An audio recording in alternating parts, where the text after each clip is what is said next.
And yeah, I'm here, Olivia, with Rich and Nadia, and we're gonna discuss about several topics about scholarship, CSCA entrance exam tests, and also about our updated China admission services.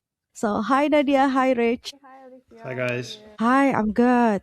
So yeah, this day I had so many book calls with many students and they're questioning about how is the CSCA entrance test, how is the procedure, how is the test, is it difficult or not? And yeah, we know that yeah, they will have the CSCA entrance exam 25 January 2026. So yeah, an idea how it the selection process or the test. So maybe our students will know how it.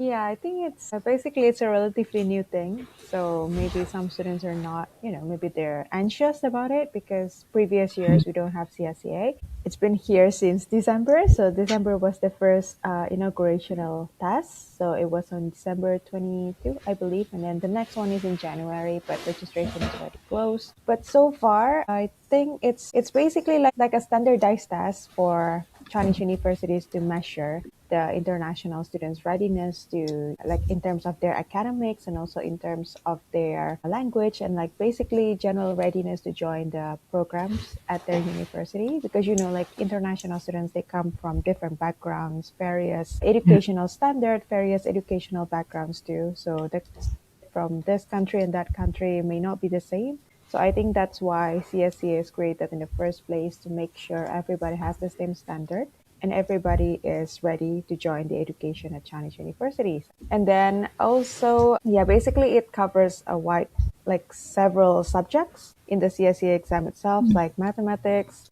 That's mandatory for all students, and also depending if you are doing it in Chinese or in English. But if you're doing it in Chinese, you may need to take some several subjects like humanities Chinese or STEM Chinese, or chemistry or physics in English or in Chinese, depending on what major you're going to apply. Yeah. And also, I think we can share. We have prepared you for this because we know that, like a lot of the students, they wanted to get to know more about the CSCA exam, and maybe they're anxious, they don't know how to prepare, and there's just a lot of information out there, and it's could be like overwhelming to process like everything all at the same time while managing your high school education too.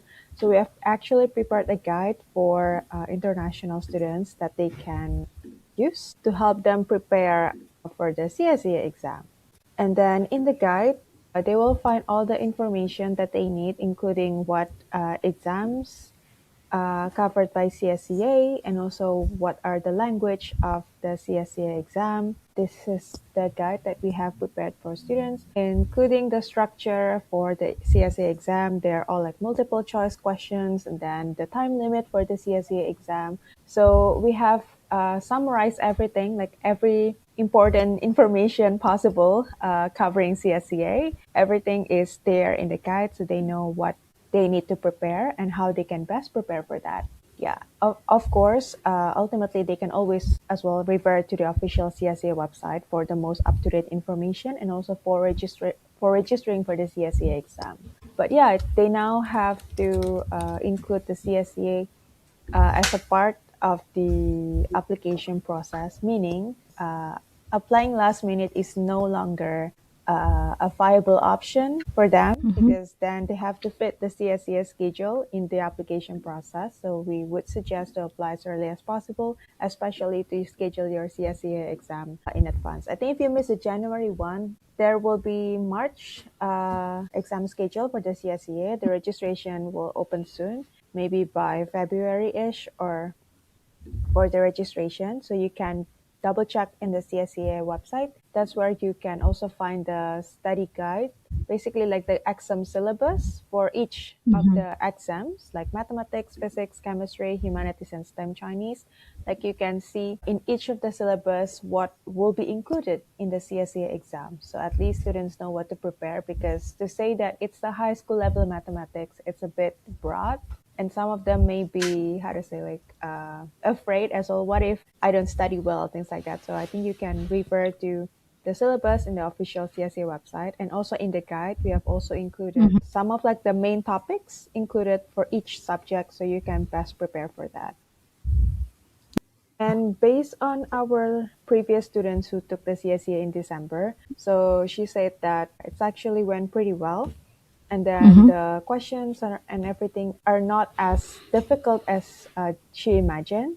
So it's like Okay. basically like high school standard type of questions. So it should be manageable. I see. Yeah, many students asking because most of the students, the most top favorite major that they want to apply is MBBS, and then business, computer science, or engineering. And then, yeah, many students want to apply for the social sciences as well. Do you know which subjects that they should take for the CSCA entrance exam for this R? Yeah, it's going to be different for the majors. I think we have some information in the guidebook as well that they can refer Mm-hmm. to, but it's always best to refer to the official university website. So in general, just this is just a general information. For instance, if they want to do business program, mainly they will just have to take mathematics. But if they want to do, and also mathematics and humanities Chinese, if they are doing it in Chinese, but for English, just mathematics.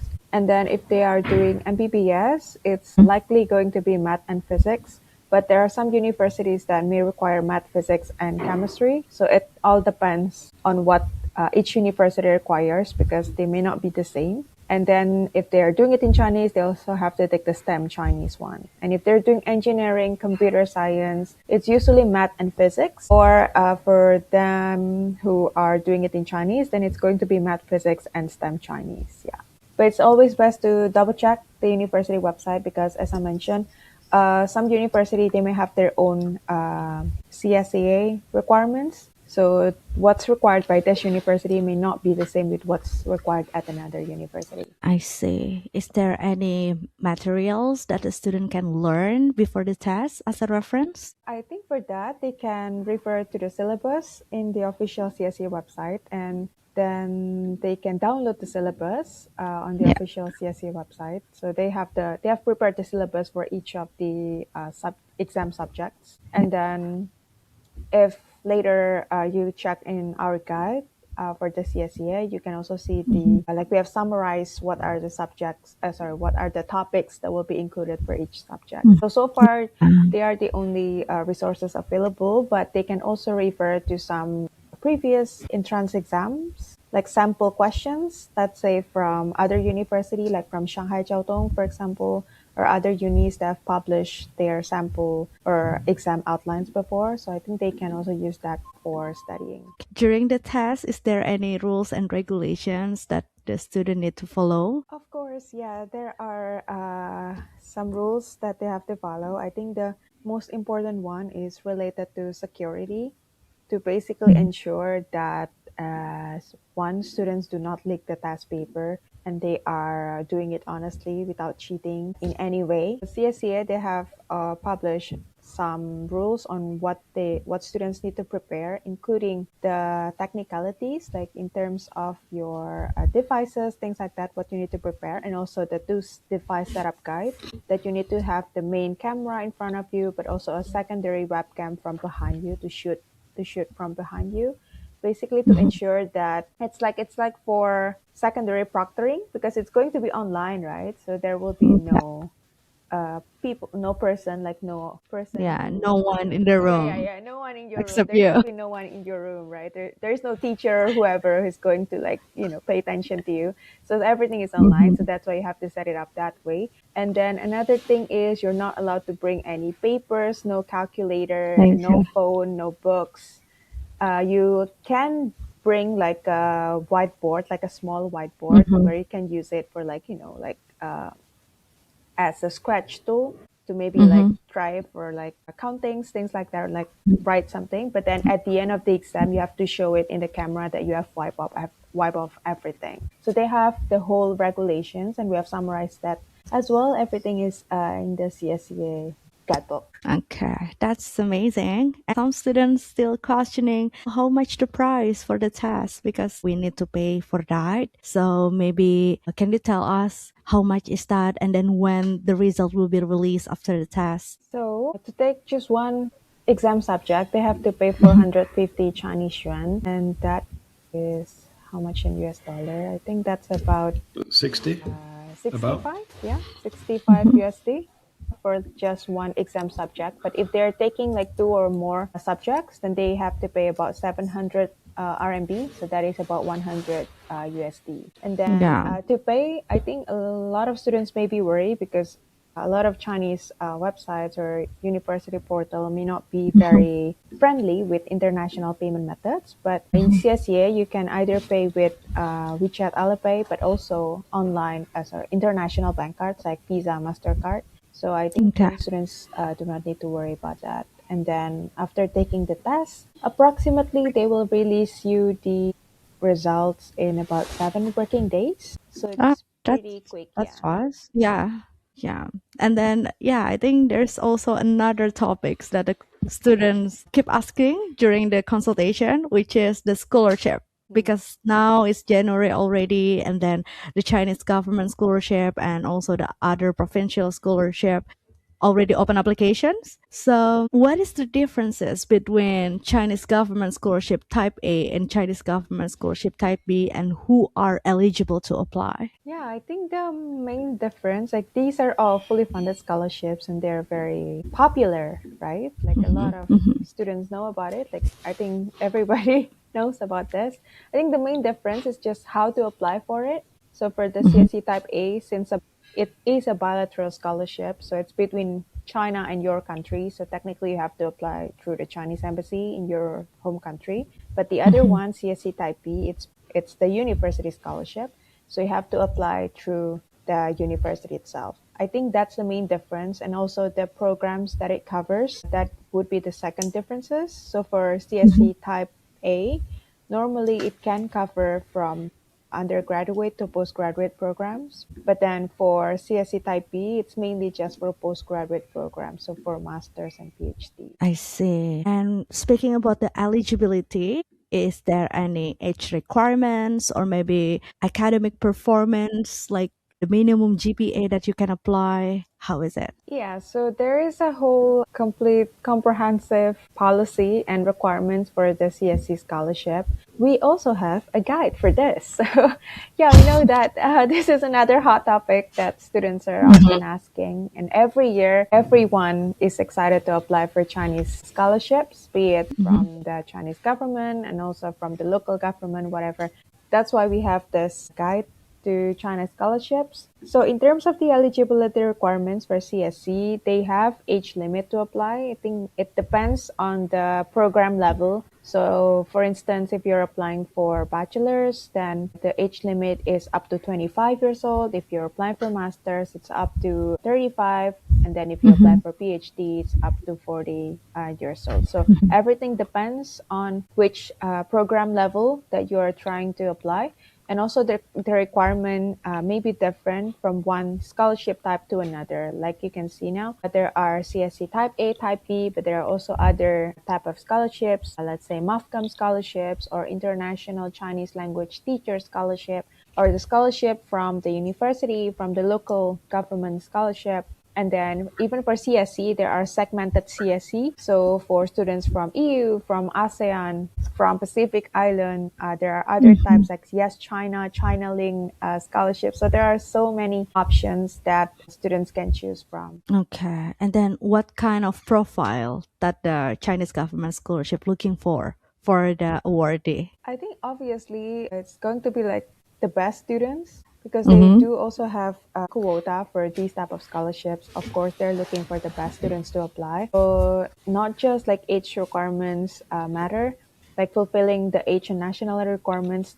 It's not only that, but it's mainly like your academic performance too. So you need to Mm-hmm. perform well in school and also have a strong language proficiency level, and then I think also the type of programs that you apply matters because they Mm-hmm. may have different requirements based on that too, and also like different quota too. Okay. Many students asking that they want to apply for the Chinese government scholarship type A, which is the embassy track. They want to apply that, but they cannot speak Chinese and that they don't have HSK requirements. Is she or he still can apply, or like they need to have like HSK certificate to apply for the Chinese TOEFL program?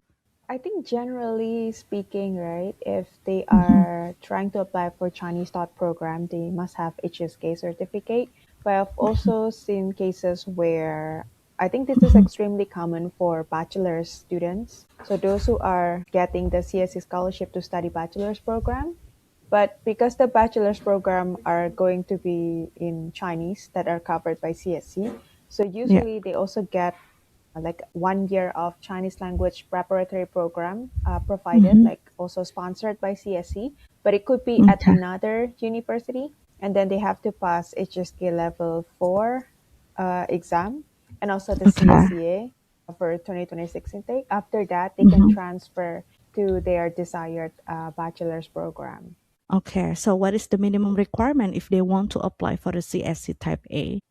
For the HSK, I think it's mainly like HSK 4 or HSK 5. I Maybe see. it may depends as well on the type of programs that they are doing Hmm. because some programs will require like higher level HSK. Okay. Yeah, like Peking and Tsinghua, right? They need quite a different level of HSK. Yeah, true.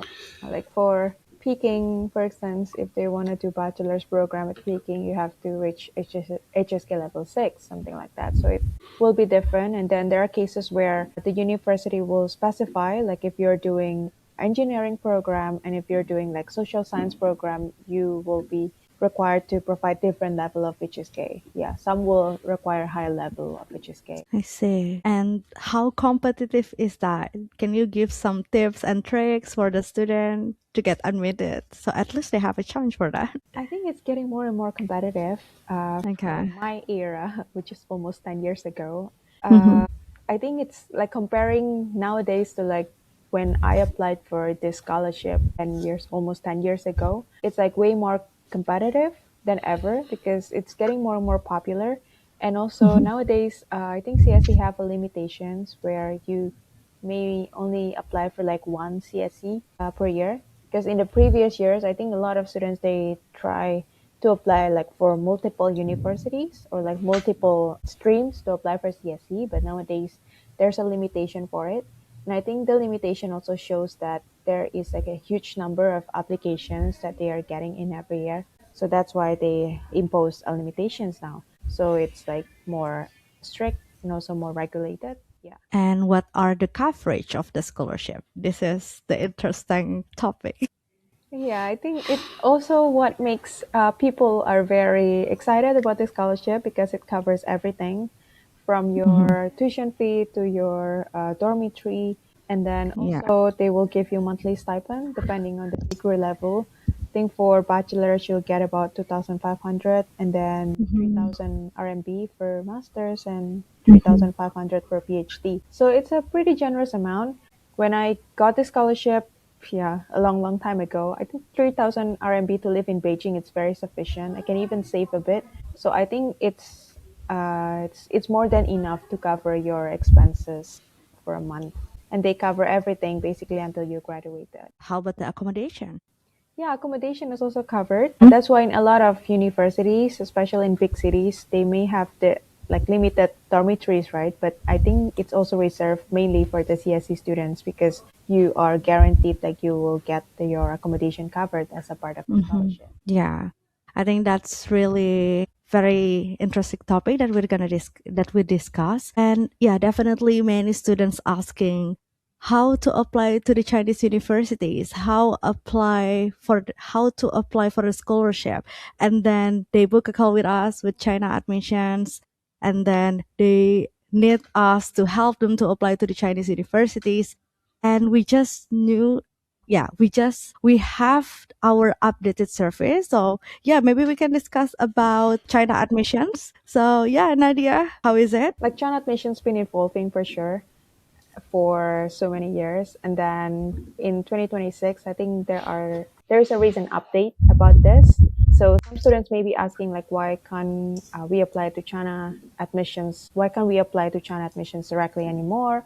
Or why is there any service fee that we charge for student consultations, things like that? I think it's best to discuss this with Rich. So yeah. I can introduce a bit more. Yeah, so we have basically been evolving every year because there are so many students who are looking for help to apply to universities in China. So we have been improving the service. So we're basically giving so many free resources to students, such as our searcher program, where you can search all of the programs in China, because this is the big problem that students have, is there are like over 10,000 programs in China, and it's so hard to find which is the perfect program for students. So that's why we put it all in our really easy to use online platform, so students can search programs and then they can take the eligibility quiz to help find what's the perfect program for them. And so this is like one of the most helpful tools that we have, and we've just keep improving it and making it better. We also have the chatbot as well, the AI chatbot, which puts all of our knowledge into this AI support so that students can ask any question, and they can ask any question to AI. And because I think you guys have experienced this, we will get the same question every day, right? Like we've had the same question every day, like how do I apply for scholarships? How do I apply for this program? With AI and with content like what we're making now, we can basically create the answer, or we can put it online and every student can see it. We don't have to repeatedly answer the same question, which makes it a lot better, because then we can free up our time to give much more in-depth personalized help to students. So that's the AI support that's helping so many students and it's it's so fast as well. Students can just ask anytime, and it's like an immediate reply with so much information, because there's so much information about universities in China. It's actually quite hard for people to understand it. So that's why it's great to use our platform to search programs. And then we have the guidebooks, online events where students can meet universities, the videos, and the weekly newsletter. So we're giving many more free services to students, because this is like why we actually exist in the first place, because there's such a big challenge in understanding China. And there's such a big challenge because if you're outside of China, you don't know what it's really like, because there's kind of like a completely different internet. So we just put all this helpful information online about what it's really like and what the actual situation is, and also based on our experience, because sometimes what you read about and what the actual experience is completely different. I know this from UK. Sometimes what you read online is not correct, and also what you read on official things is like not correct, not exactly the same as if what your experience is. So this is why we put it all online, and then this frees us up to spend much more time helping students exactly when they need it, because I think understanding and helping to apply to study in China, you need a lot more help to get some advice. So this is actually needs to be updated a bit. I think our old, let me see if I can get it. Yeah, anyway, I'll show you our recent one. So yeah, these are our services, and what we have is students can book a call with us to have advice, which I think Alifia and Nadia, you've been speaking to so many students, right? They've been booking calls, and I can introduce a bit more about our booking a call, because we charge for the calls, because we get so many students who want to book a call with us. And actually before, we used to offer free calls, and there was just so many students booking calls, and it became so many students. So we basically charge so that we know who's serious about studying in China, and it enables us to focus on those students who are really serious. It basically covers the cost, because I think Alifia or Nadia, when you have the call with the student. Sometimes it goes over 25 minutes. It depends on the student case, and then you often spend quite a lot of time in researching the options, right, and contacting universities if they have any questions. So you're really doing a really great job helping students, answering their questions. And so by charging for this, it really enables us to focus and provide a really good service. And we have a satisfaction guarantee. So if students are not satisfied with the call, like if they think it wasn't helpful, then we can give a refund. Since we increased the price, I think we've had probably 100 or 200 calls. I think we've had 1 or 2 refunds so far. So it seems like all the students are very happy with it. The amount, if the student applies for a service after the call, this amount will be put towards the service fee. So it's just like a down payment that can be credited towards the service. So it's basically like starting the service, but at paying like very low cost. And it's I don't think we're making much or any profit on this amount. It's just covers the time and the research, and it just covers the cost of it. About the services, I can introduce a bit more about that, and you guys can let me know any questions you have. Maybe I could start from the basic and the essential service. So this is our service to apply to universities. We will review the application documents, and it helps with everything. And we also have the monthly webinars and group Q&As, calls and services. And then we have the premium, which is to apply to a selection of universities, like 3 to 5 universities. Then we have the elite, which is basically everything on the premium service, and also helping to get into the top universities. And it includes interview service, personal statement, and scholarship support, like helping to apply to scholarships for 3 to 5 universities. And it also includes the application fees for those universities.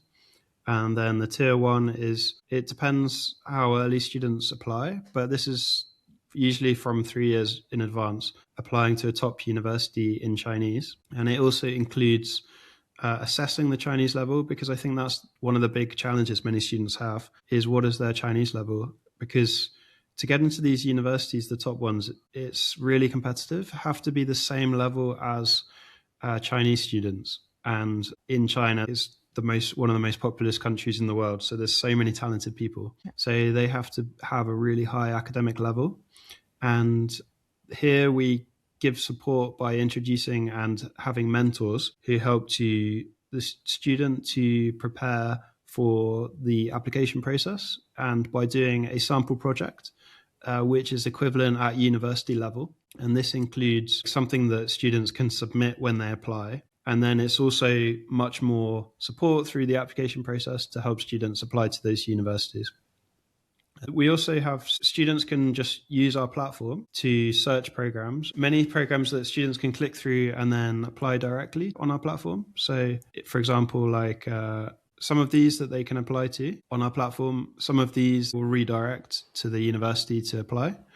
And but if students want support, they can book a call with us and we can help them. And then we also have the orientation package, which is more in-depth version of the call with like a really in-depth analysis of which programs they can study, and it gives them like a tailored report. So do you guys have any questions about it? Yeah, I think many parents asking this question, how about the successful rate to get admitted to university if they using our VIP service?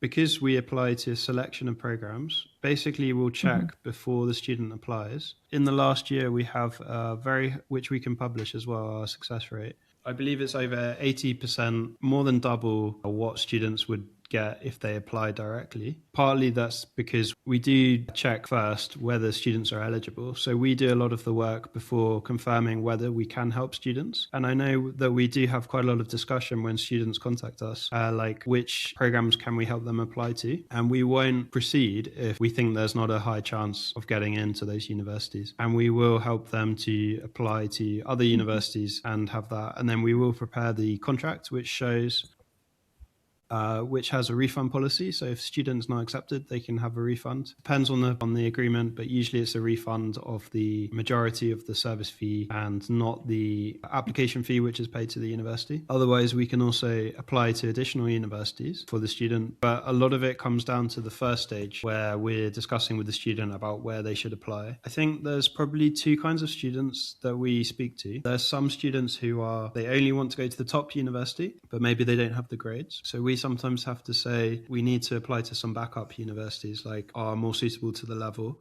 because these are really competitive. But there's also some students who apply to universities that are below their level, like they can easily get into, but they could still apply to more competitive programs. And so we can also, sometimes we help students and say, like, you can actually apply to these programs as well. Some students don't aim high enough, and so we kind of help on the expectation, and we will help to check with the universities based on our record and our experience, and asking universities as well which ones they can get into. But I think the expectation is something that's managed with each student individually, right?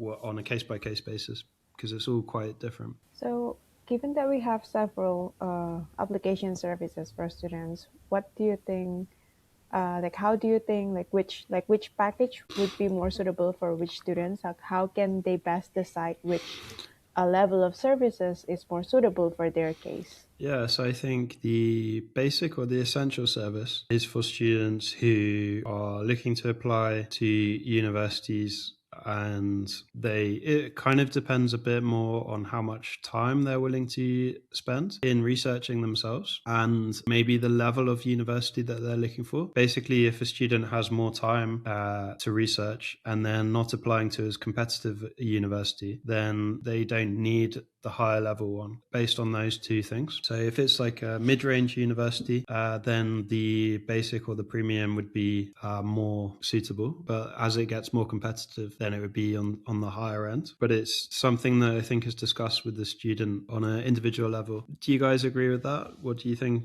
Alifia? Yeah, I think it depends which major or which program that they want to apply. And then after that, we're going to analyze that. And yeah, if, for example, if they want to apply for the MBBS program or business program, which competitive, we're going to offer them elite service because usually, for example, let's say MBBS and MBA program is quite intense. They have many essay questions feedback and then personal statement to five multiple different universities and then interview sessions.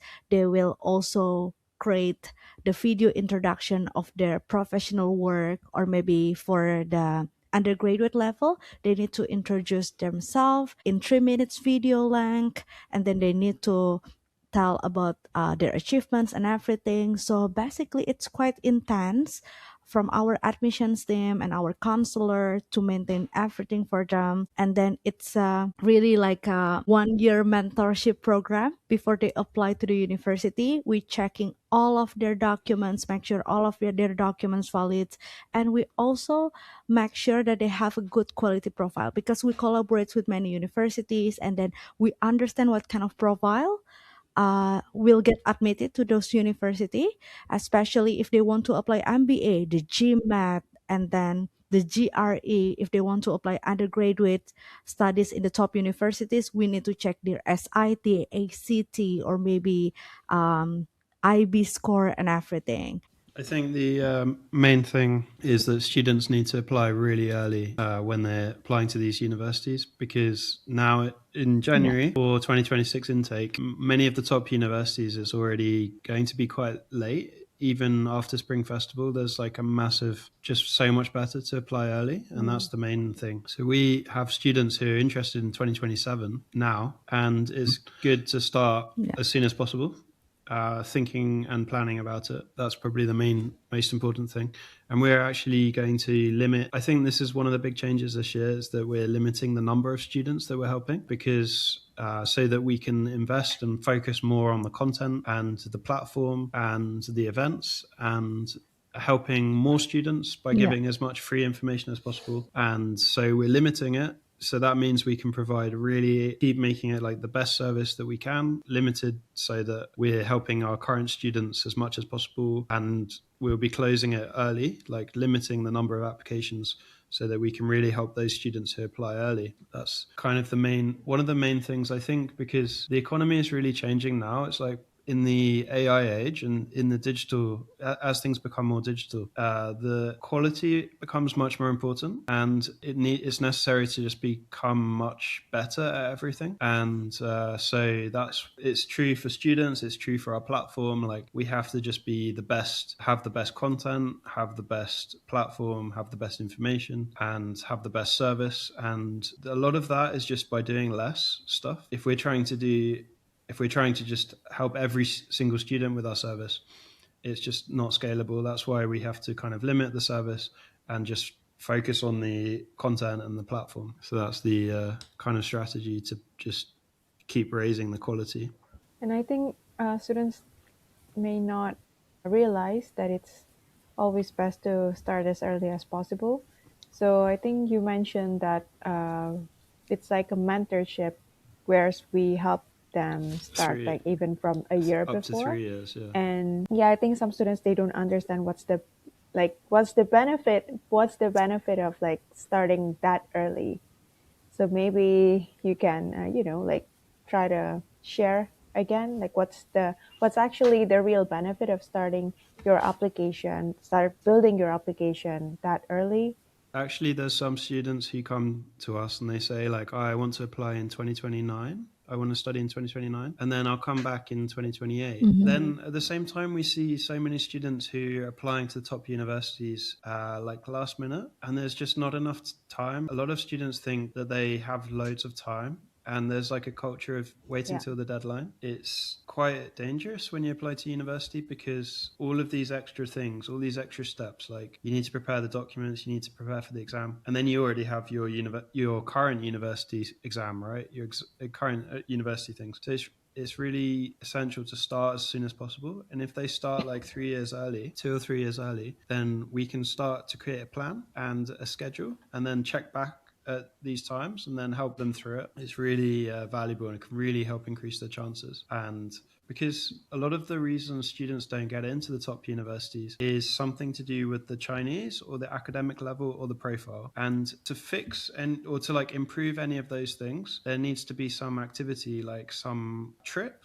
or some course or Mm-hmm. some training to help them, and that just takes time. It can't be done in a month. It has to be done over time, like 6 months or a year, to really get into it. And the value of getting into a university like some of these top universities is such a big opportunity now because it's like these are some of the top 10 universities in the world, and I think you guys know how incredible the experiences of some of the students are, how amazing the facilities are, the professors. It's just such a massive opportunity, and it's just really worth starting early to get into the top ones. I think because I studied at Peking, and I know Lifi you're at Tsinghua as well, I think, and Nadia at UAB as well. I think you know that it's just really valuable, isn't it, going into the top quality universities and having that experience. All right. Yeah, it seems Mhm. like we have covered so many of our topics today. And then we'll be having the Chinese New Year pretty soon in February, like in mid-February. So like is it getting festive already in China, Rich? Yeah, it's there's horses everywhere. It's Chinese New Year of the Horse. Yeah, it's the year of the So horse. I think the universities are going to be Yeah. closed very soon, right? So some of them are closed already. Some of them are going to be closed the end of the month. The scholarships are open right after the Chinese New Year. Awesome. I think we covered so many topics there. That was really helpful. Yeah, seems like we've covered so many topics today. It's excited to hear your thoughts about the services and also what we have discussed about scholarships, about CSCA. And yeah, looking forward to our next episode. Thank you for being here. Cheers, And yeah, guys. that's Bye. all. Thanks, guys.